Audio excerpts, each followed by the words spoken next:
마태복음 5장 17절에서 19절의 말씀, 마태복음 5장 17절에서 19절의 말씀을 함께 받겠습니다. 제가 가지고 있는 신약 성경은 6쪽에 있습니다. 마태복음 5장 17절에서 19절의 말씀입니다. 주신 말씀 우리 한 목소리로 함께 받겠습니다. 내가 율법이나 선지자를 폐하러 온 줄로 생각하지 말라. 폐하러 온 것이 아니요 완전하게 하려 함이라. 진실로 너희에게 이르노니 천지가 없어지기 전에는 율법의 1.1획도 결코 없어지지 아니하고 다 이루리라. 그러므로 누구든지 이 계명 중에 지극히 작은 것 하나라도 버리고 또 그같이 사람을 가르치는 자는 천국에서 지극히 작다 일컬음을 받을 것이요 누구든지 이를 행하며 가르치는 자는 천국에서 크다 일컬음을 받으리라. 아멘. 눈이 많이 와서 불편하실 텐데 예배의 자리를 지켜주셔서 감사합니다. 하나님의 은혜와 자비와 평강이 늘 여러분과 함께 하시기를 주님의 이름으로 축복합니다. 아멘. 이제 오늘은 율법을 완전하게 하시는 분 예수 그리스도 이 제목 가지고 말씀을 나눌 텐데, 말씀을 나누기에 앞서서 지난 시간에 살펴봤던 세상의 소금과 빛이 되라고 말씀하신 그 주님의 말씀을 복습을 하고 이제 율법을 완전하게 하시는 분 예수 그리스도에 대해서 함께 살펴보겠습니다. 그런데 이제 말씀을 나누기에 앞서서 율법 이야기가 나오기 때문에 조금은 지루할 수 있습니다. 그런데 사실은 예수님께서 율법을 완성하셨다, 우리가 이렇게 많이는 들었습니다. 그런데 예수님이 율법을 완성하셨다는 그 말씀이 사실 어떤 의미인지 우리는 잘 모릅니다. 그래서 이번에 이 말씀을 통해서 예수님께서 율법을 완성하셨다는데, 완전하게 하셨다는데 그 의미가 무엇인지를 확실하게 좀 함께 나누고 넘어가겠습니다. 그런데 이게 율법 이야기지만 예수님께서 율법을 완성하셨다는 이 말씀의 의미를 깨달으면 그 은혜가 참 큽니다. 저도 이제 말씀을 준비하면서 그 의미를 다시 한번 살펴보면서 받은 은혜가 크거든요. 그런데 이렇게 내용을 보니까 오늘 다 나눌 수 있는 말씀의 내용은 아닌 것 같고, 오늘과 다음 주에 2주에 걸쳐 가지고 예수님께서 율법을 완성하셨던 이 말씀이, 완전하게 하셨다는 이 말씀이 어떤 의미인지를 좀 함께 나누고자 합니다. 그러니까 우리가 잘 모르는 내용이라면 나오셔서 그 말씀의 뜻을 우리가 정확히 아는 게 중요합니다. 그래서 오늘 그리고 다음 주일에 꼭 예배의 자리를 지키셔서 예수님께서 율법을 완전하게 하셨다는 이 말씀의 뜻이 무엇인지를 정확하게 이번 기회를 통해서 서로 알아갔으면 참 좋겠습니다. 먼저 이제 지난 시간에 살펴봤던 세상의 소금과 빛이 되라는 주님의 말씀을 좀 복습을 하겠습니다. 주님께서 세상의 소금과 빛이 되라고 말씀하셨죠. 그래서 이제 저희가 소금의 특징을 살폈습니다. 소금은 짠맛이 특징입니다. 그래서 방부제 역할을 합니다. 그래서 썩는 것, 부패하는 것을 방지하죠. 그런데 그 소금은 어때요? 녹아요. 소금은 녹는 물질이기 때문에 음식에 녹아버리면 보이지는 않습니다. 음식에 녹아들어서 보이지 않아도 그 음식을, 부패를 방지하는 역할을 해준다는 거죠. 그래서 여러분, 소금과 같은 그리스도인이 어떤 공동체에 몇 명이라도 있어도 그 공동체는 부패하지 않습니다. 왜? 눈에 보이지 않지만 소금의 역할을 감당하는 그런 그리스도인들이 그 공동체에 있기 때문입니다. 이게 이제 소금의 특징이죠. 빛의 특징은 뭐냐면 어두움을 몰아내는 게 빛입니다. 어두움 속에 있는 것들을 그리고 밝히 드러내는 게 빛의 특징입니다. 요한복음을 보면 예수님께서 세상의 빛이다, 내가 세상의 빛이다, 이렇게 말씀을 하셨습니다. 그래서 사실 세상의 빛으로 오신 그 예수님 때문에 우리는 어둠 속에 있었지만 예수님의 빛을 받고 밝히 드러낸 존재 그리스도인이 되었습니다. 그러면서 세상의 빛 되신 그 예수님 때문에 우리 자신이 어떤 존재인지, 우리의 죄악이 어떠한지, 우리의 연약함이 무엇인지, 우리의 진면목을 우리는 깨닫게 되었던 겁니다. 이걸 깨달았기 때문에 어때요? 빛 되신 예수를 믿고 구원의 길로 들어설 수가 있었던 겁니다. 따라서 이제 빛 대신 세상의 빛이 되셨던 주님은 재림을 약속하시고 떠나셨지만 그 예수님을 모시고 사는 그리스도인 된 우리 모두가 세상의 빛이다, 이렇게 주님은 말씀해 주셨던 겁니다. 그래서 에베소서 5장 8절과 9절의 말씀을 보면 너희가 전에는 어둠이더니 이제는 주 안에서 빛이라, 빛의 자녀들처럼 행하라. 빛의 열매는 모든 착함과 의로움과 진실함에 있느니라. 이렇게 에베소서 5장 8절과 9절 말씀이 말씀합니다. 그런데 여러분, 이 말씀을 보면 그리스도인 된 우리는 이제 예수님처럼 세상의 소금과 빛의 역할을 감당해야 돼요. 그런데 세상 사람들이 우리가 소금인 것을, 우리가 세상의 빛인 것을 어떻게 알게 되느냐? 에베소서 5장 8절과 9절을 보면 우리의 착한 행실을 보고 안다. 그리스도인 된 우리의 진실한 모습을 보고 안다. 우리의 의로운 행동을 보고 안다. 자, 이렇게 말씀하시는 겁니다. 그러니까 여러분, 우리가 예수님을 닮은 세상의 소금과 빛의 역할을 감당하려면 세상 속에서 착한 행실, 진실됨, 의로운 행동을 보여줘야 세상 사람들이 우리를 세상의 소금이다, 빛이다 인정한다는 거죠. 그래서 이제 제가 말씀드리길, 그럼 우리가 세상 속에서 어떤 영역에서 소금과 빛의 역할을 감당해야 하느냐 말씀드렸을 때, 먼저는 세상 속에서 그리스도인들이 도덕적 우위를 지키는 일에 소금과 빛이 되어야 한다 말씀을 드렸습니다. 그렇지 않겠습니까? 신자나 불신자나 똑같으면 그리스도인이 세상의 소금이 그리고 세상의 빛이 될 수 없는 거 아니겠어요? 그래서 제가 조지 바나 리서치 센터 연구 결과를 여러분에게 말씀을 드렸습니다. 그 센터가 연구했을 때 그리스도인들은 불신자들보다 약 40% 정도 도덕적 우위에 있어야 세상 사람들이 저 사람들이 그리스도인이구나 라는 것을 인정한다, 이렇게 연구했던 결과를 말씀을 드렸습니다. 그런데 이제 막상 그렇게 연구 결과를 뽑고 나니까 그리스도인들이 세상 사람들보다 40% 정도 우위에 있는 것이 아니라 세상 사람들과 그리스도인들 간의 도덕적 차이가 5% 이상을 나지 않아요. 5%도 차이가 나지 않는다고요.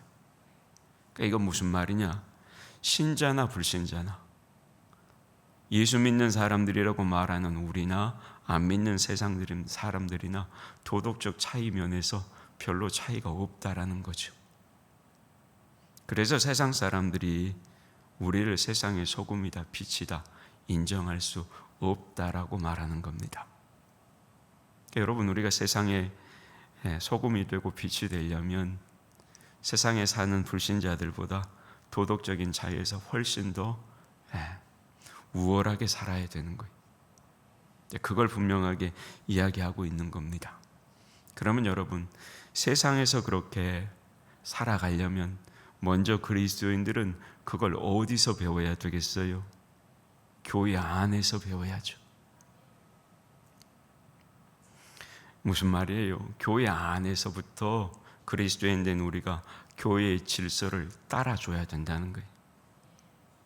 교회 안에서조차 교회의 질서를 지키지 않으면서 무슨 세상에 나가서 세상의 질서를 지켜라고 말할 수 있겠냐 이 말이에요.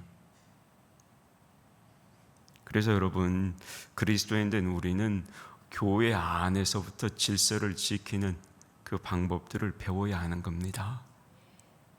목사라고, 항존직이라고, 나이가 많다고, 여러분 교회의 질서를 그렇게 함부로 생각하고 안 지키면 안 되는 거예요. 공동체가 지키기로 했던 약속은 반드시 지켜야 되는 겁니다. 그걸 먼저 지키지 않고 어떻게 세상에 나가가지고 세상의 질서 지켜라고 말하겠느냐고요. 먼저는 우리 자신부터 돌아볼 줄 알아야 되는 거예요. 과연 나는 나주교회라는 교회 공동체 안에서 나주교회가 지켜야 할, 그 교회 안에서 지켜야 할 질서를 잘 지키고 있느냐? 그걸 물어야죠. 그걸 잘 지키고 세상에 나가서도 세상의 질서를 잘 지켜야 한다고 말할 수 있어야 되는 겁니다. 그런데 교회 안에서는 질서를 지키지도 않으면서 직분을 앞세우고 나이를 앞세우고 신앙의 연륜을 앞세워서 질서를 파괴하면서 어떻게 사회에 나가서 그리스도인이라고 세상 사람들에게 질서 지켜라고 말할 수 있겠느냐 이 말이에요. 그러냐 안 되는 거죠.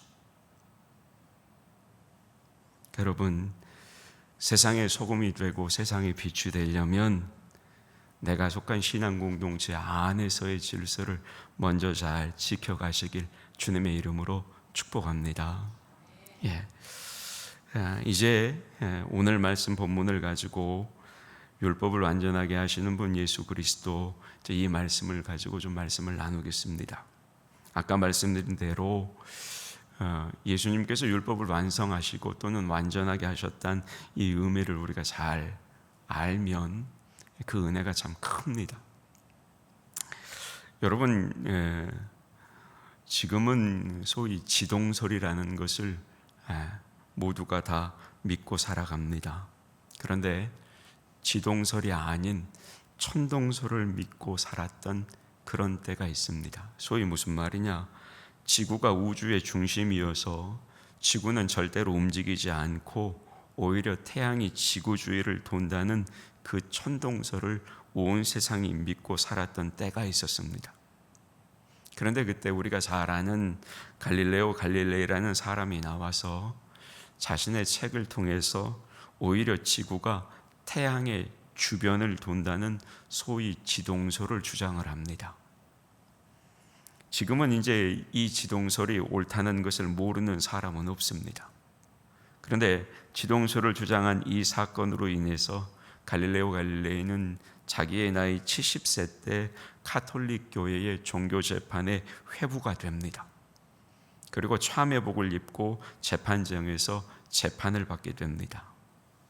그리고 거기에서 자신의 주장을 철회하기로 마음을 먹고 그는 그 종교 재판에서 성경 위에 손을 얹고 이렇게 서약을 합니다.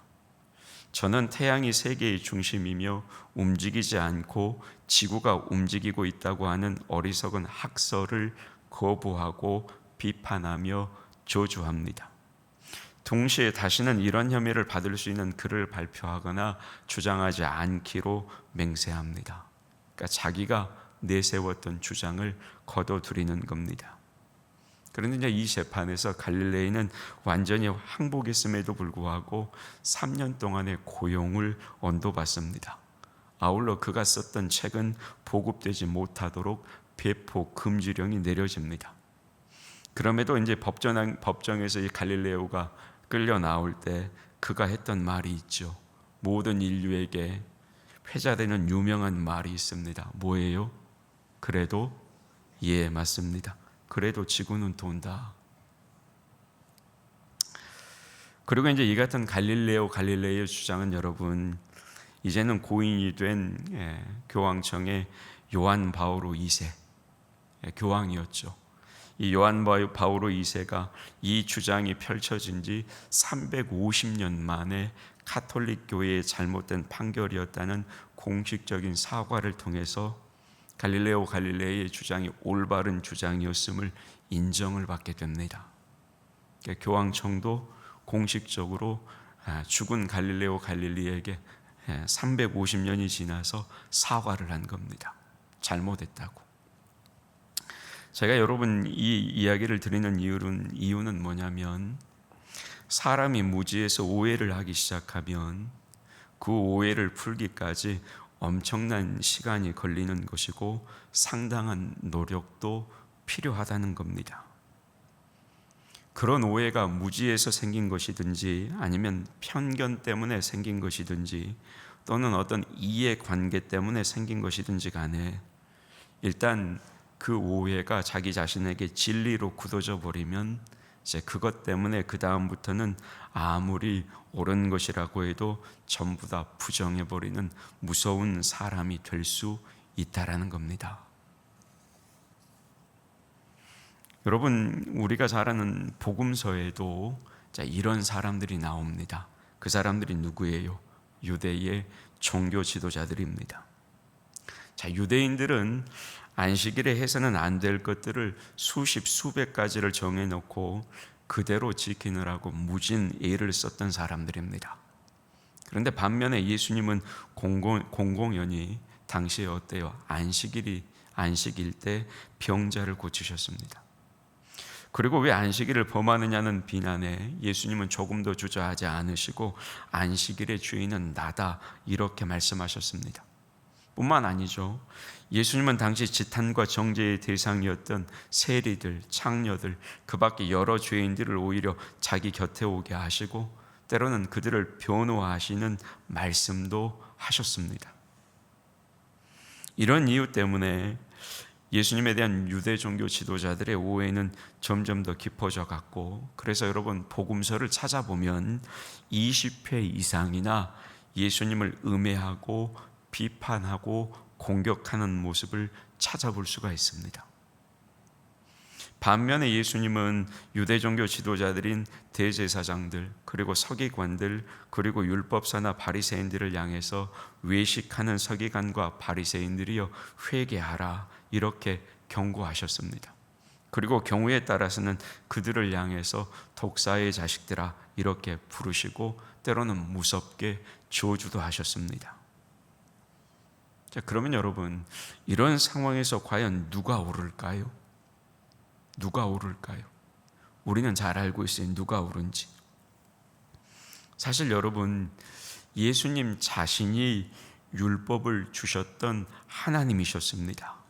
그러니까 예수님은 율법의 근원이셨고 율법의 주인이셨고 율법 위에 계셨던 초법적인 존재가 다름 아니라 예수님이셨습니다. 따라서 율법을 가장 정확하게 해석하실 수 있는 분도 누구세요? 예수님이시겠죠. 이런 예수님께서 이 세상을 율법에서 구원하시기 위해서 율법 아래로 내려오셨고 죄가 없으시면서도 죄 있는 사람의 형상을 입으셨던 것이고, 그래서 이 땅에 오셔서 그 율법에 복종하시는 모습을 보여주셨던 겁니다. 그런데 유대인들은 그걸 몰랐어요. 깨닫지 못했어요. 아울러 믿으려고 하지도 않았던 겁니다.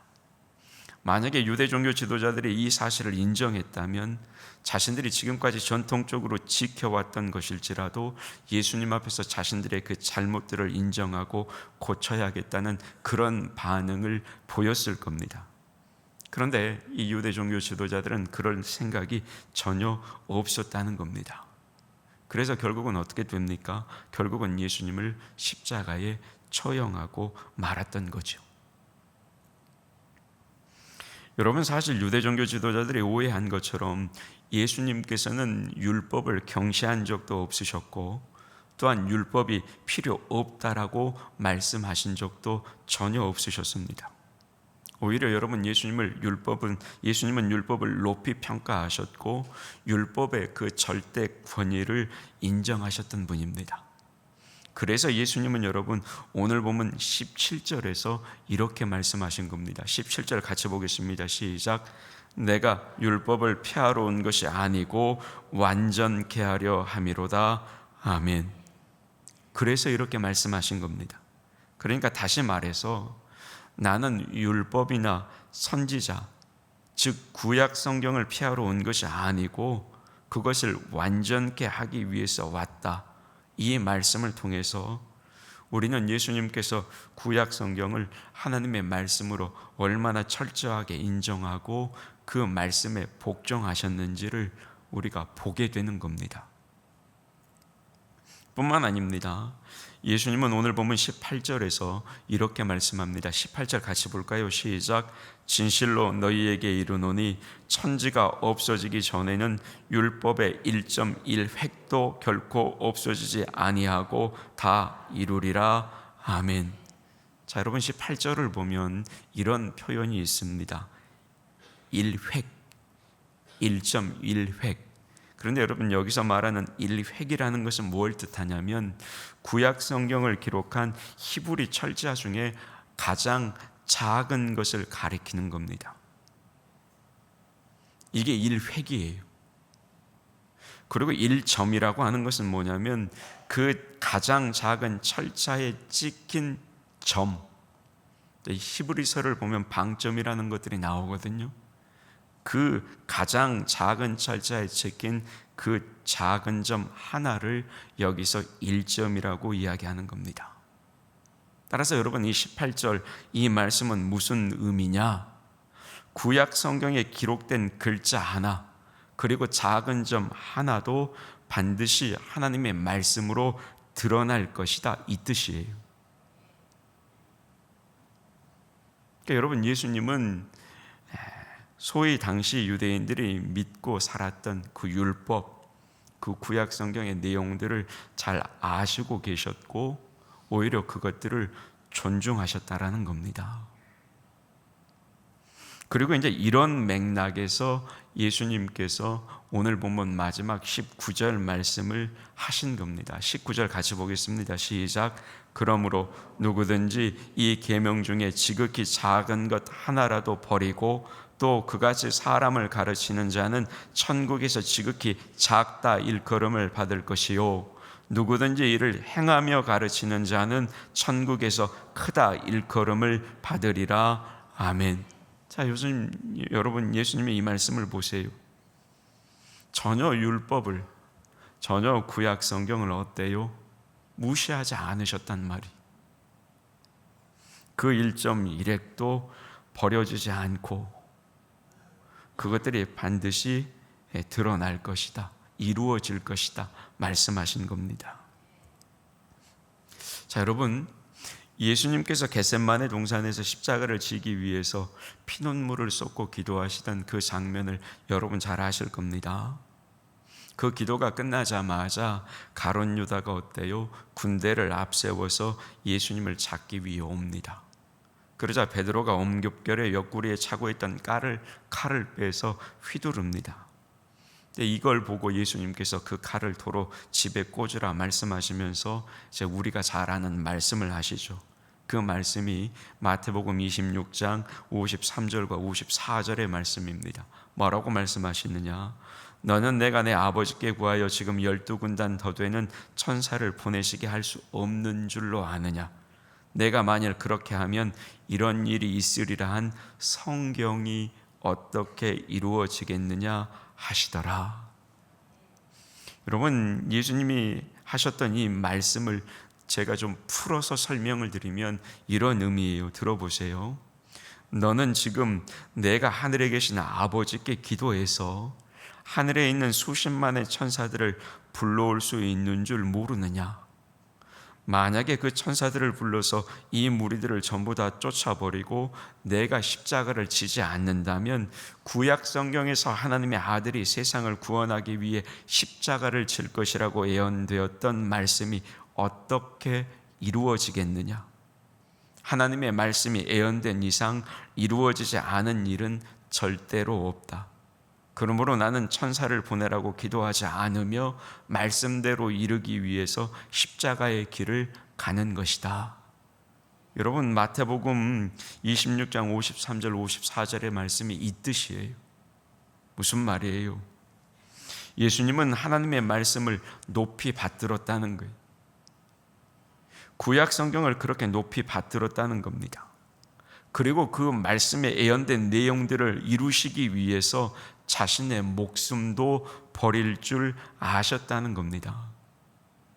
따라서 여러분, 우리가 이런 예수님께 배워야 할 것은 뭐냐면, 율법과 선지자의 예언이 들어있는 구약 성경을 비롯한 모든 하나님의 말씀을 우리 역시 높이 받들고 그 말씀들을 하나님의 말씀으로 인정하고 그 말씀을 나에게 주시는 말씀으로 받아서 그 말씀에 순종하는 그리스도인들이 되어야 한다는 겁니다. 그게 여러분, 우리가 예수님의 이 자세에서 배워야 할 모습이에요. 교훈이란 말입니다. 그런데 여러분, 사실 우리는 그렇지 못할 때가 많이 있습니다. 자, 여러분, 우리가 지금 살고 있는 이 시대를 신앙적으로 표현하면 은혜의 시대라고 말합니다. 무슨 시대요? 은혜의 시대. 왜요?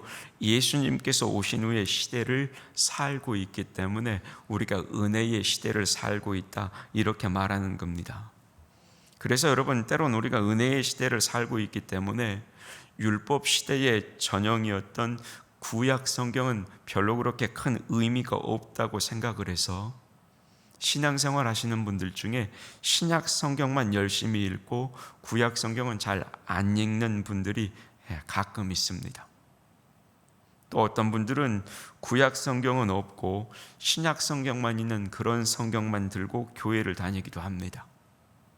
그리고 하루에 구약 성경 몇 장, 신약 성경 몇 장을 함께 읽으라고 권면하면 구약 성경을 몇 장 읽다 보면 머리 아프고, 그래서 구약 성경은 설렁설렁 읽거나 아니면 그냥 패스해버리고 그냥 신약 성경을 읽는 그런 성도들도 꽤나 많이 있습니다. 그런데 여러분, 만약에 우리 가운데 그런 분들이 계시면 그런 태도는 예수님을 닮은 태도가 아니라는 겁니다. 앞서 말씀드렸잖아요. 예수님은 구약 성경을 이루시기 위해서 자신의 목숨도 아끼지 않고 드렸던 분입니다. 따라서 여러분, 우리도 그 말씀이 구약이든 신약이든 읽다가 머리가 아프든 안 아프든, 구약 성경 때문에 성경이 무겁든 안 무겁든, 모든 성경은 하나님의 말씀이기 때문에 우리도 예수님처럼 그 말씀을 소중히 여길 줄 알아야 한다는 겁니다. 구약 성경을 읽다 보면 어려운 표현이 많죠, 사실은. 그럼에도 불구하고 그 구약 성경도 잘 읽을 줄 알아야 한다는 겁니다. 여러분, 성 어거스틴이라는 분이 했던 말이 있습니다. 성 어거스틴, 보통 아우구스티누스라고 부르기도 하죠. 그런데 이제 이분이 뭐라고 말을 했냐면, 신약 성경은 구약 성경 속에 감추어져 있고 구약 성경은 신약 성경 속에서 드러난다, 이런 말을 했어요. 여러분, 맞는 말이죠. 구약 성경 안에 신약 성경이 있습니다. 왜냐하면 구약 성경은 신약 성경에 있는 내용을 미리 예언하고 예견한 말씀이기 때문입니다. 그리고 신약 성경에 가면 구약 성경이 나타나죠. 그것은 구약 성경을 배경으로 하지 않고서는 신약 성경이 해석되지 못하기 때문입니다. 그러니까 여러분, 구약 성경과 신약 성경이 다 필요한 거예요. 어느 성경이 좋다고 말할 수 없는 겁니다. 어느 성경만이 중요하다고 말할 수 없는 겁니다. 아무리 우리가 예수님께서 우리의 죄를 사하시고 예수님의 은혜로 살아가는 그 은혜 시대를 살아가고 있다 할지라도 율법이 기록되어졌던 구약 성경도 우리에게는 중요한 하나님의 말씀이라는 것입니다. 그래서 여러분, 불트만이라는 신학자도 이렇게 말을 했습니다. 뭐라고 말을 했느냐, 들어보세요. 우리가 신약 성경을 이해하기 위해서는 구약 성경 아래 서야 한다. 왜냐하면 구약 성경은 신약 성경의 전제 조건이기 때문이다. 여러분, 옳은 말이에요. 따라서 여러분, 이런 말들을 종합을 하면 구약 성경과 신약 성경을 차등해서 대우해서는 안 되는 겁니다. 그건 옳은 신앙의 모습이 아니에요. 여러분, 구약 성경이 무겁더라도 구약 성경, 신약 성경 꼭 붙어 있는 거 갖고 다니세요.